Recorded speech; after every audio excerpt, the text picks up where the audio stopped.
Olá, está começando o Boletim de Notícias. Eu sou Marília Cheste e te faço companhia a partir de agora. Acidentes e doenças no ambiente de trabalho são mais comuns do que se imagina. Entre 2012 e 2018, o Brasil registrou mais de 4 milhões de ocorrências. Por isso, é fundamental sensibilizar os trabalhadores sobre a importância da prevenção.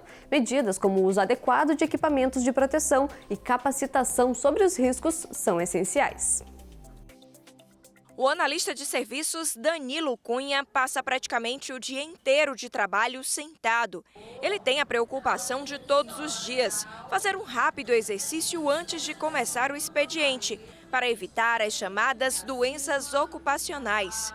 Problemas que estão diretamente relacionados à atividade desempenhada pelo trabalhador ou às condições de trabalho às quais ele está submetido. A gente acaba sempre sentindo algum desconforto, né? Como eu falei, a gente passa muito tempo parado, sentado, na mesma posição. Então, por isso que é importante a gente estar sempre realizando atividade física, né?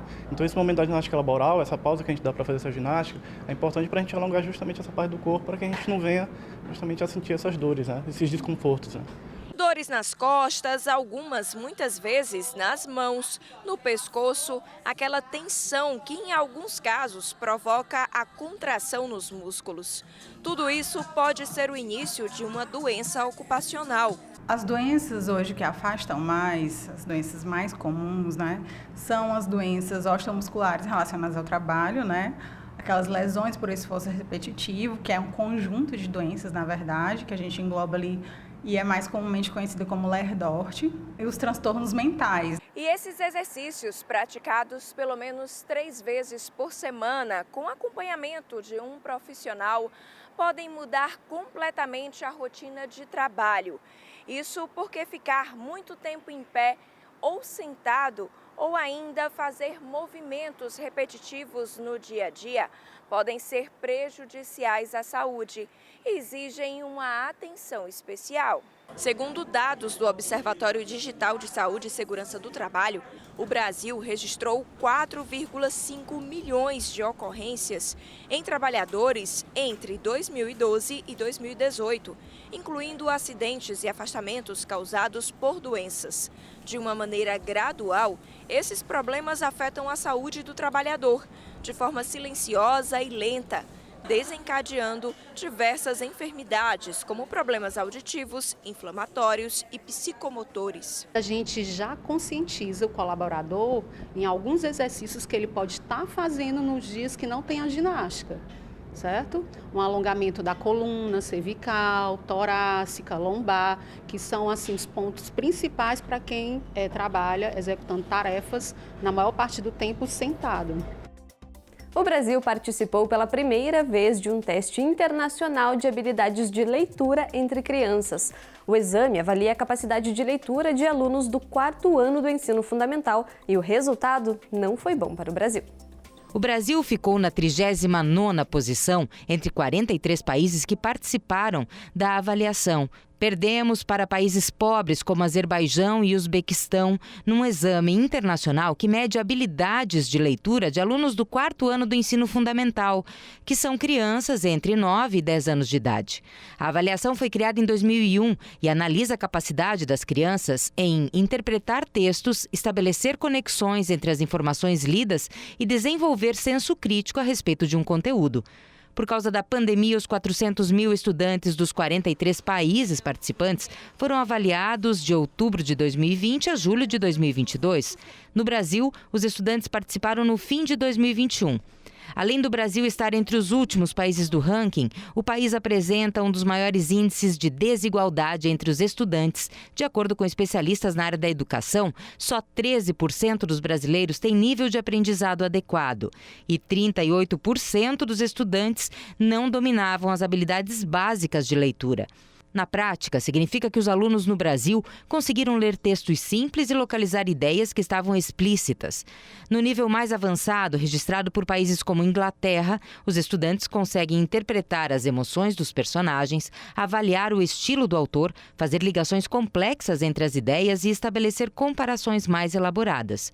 Os melhores desempenhos foram registrados em Singapura, Hong Kong, Rússia, Inglaterra e Finlândia.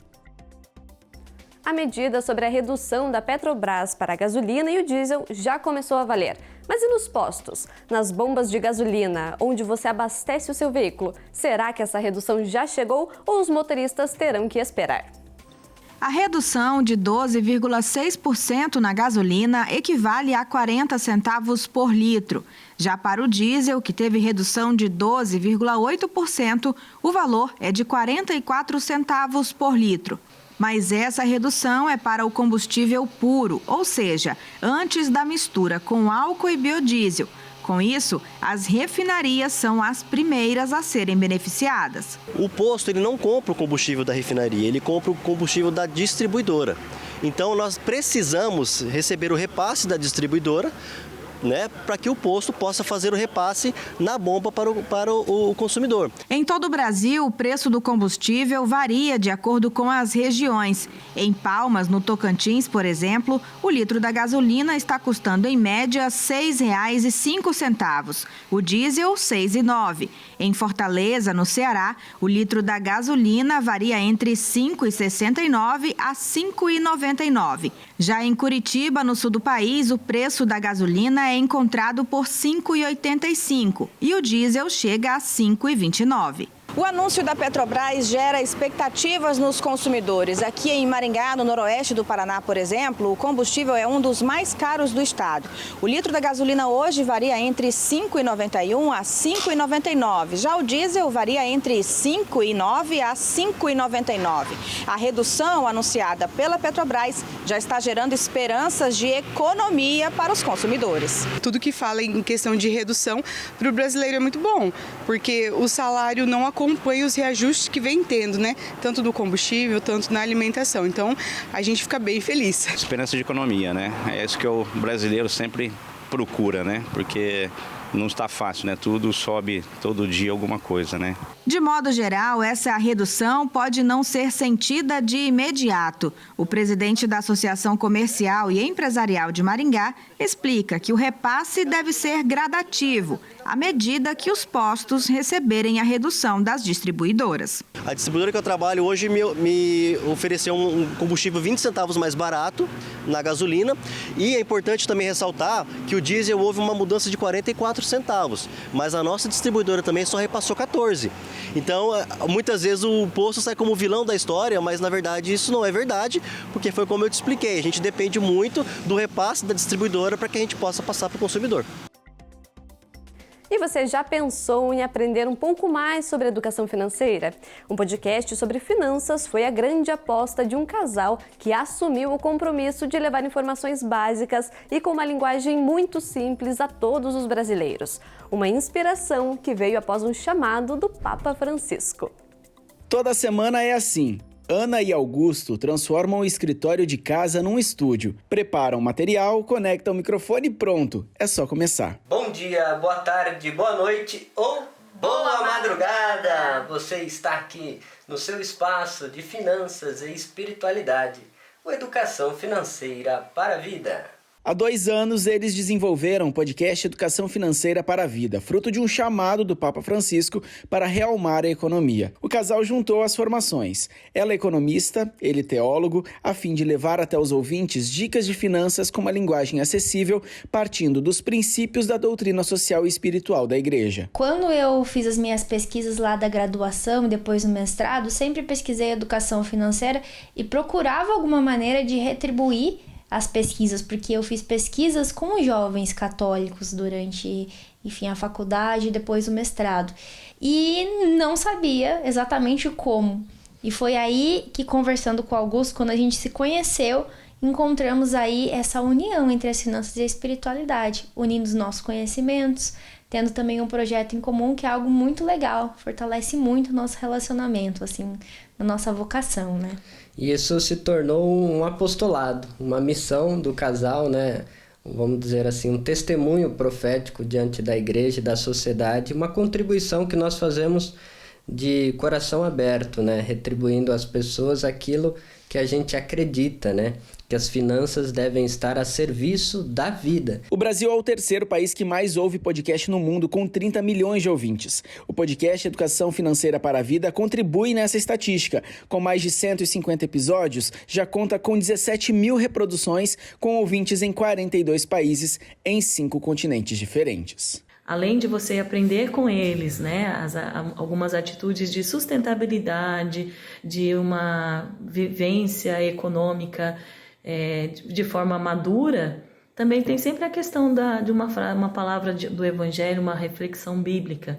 Então, o que permeia, né, realmente é onde está o seu tesouro, aí está o seu coração. Então, é um projeto assim que vai além da religião, mas é do bem-estar social, sempre com aquela mensagem por trás. Toda vida que eu escuto, que eu me aproximo desse projeto, o principal ensinamento que fica é esse: a centralidade do dinheiro não como um fim, mas como um meio para atingir a vida plena. E em setembro, o casal viaja para a Itália, juntos com mais de 1.000 jovens de diversos lugares do mundo, para participar do evento mundial Economia de Francisco, com a presença do Papa. A nossa expectativa para a viagem tá, assim, sem palavras. Estamos muito ansiosos, muito felizes ao mesmo tempo, trabalhando bastante com muita coisa que a gente quer levar pronto para trocar experiência com as pessoas e nos preparando também nosso planejamento, né, financeiro. A gente vai poder testemunhar novas economias surgindo e depois trazer esse anúncio de coisas novas que podem vir aqui para a nossa região, para o Brasil e também para o Paraná. Está terminando o Boletim de Notícias. Obrigada pela sua companhia e até a próxima.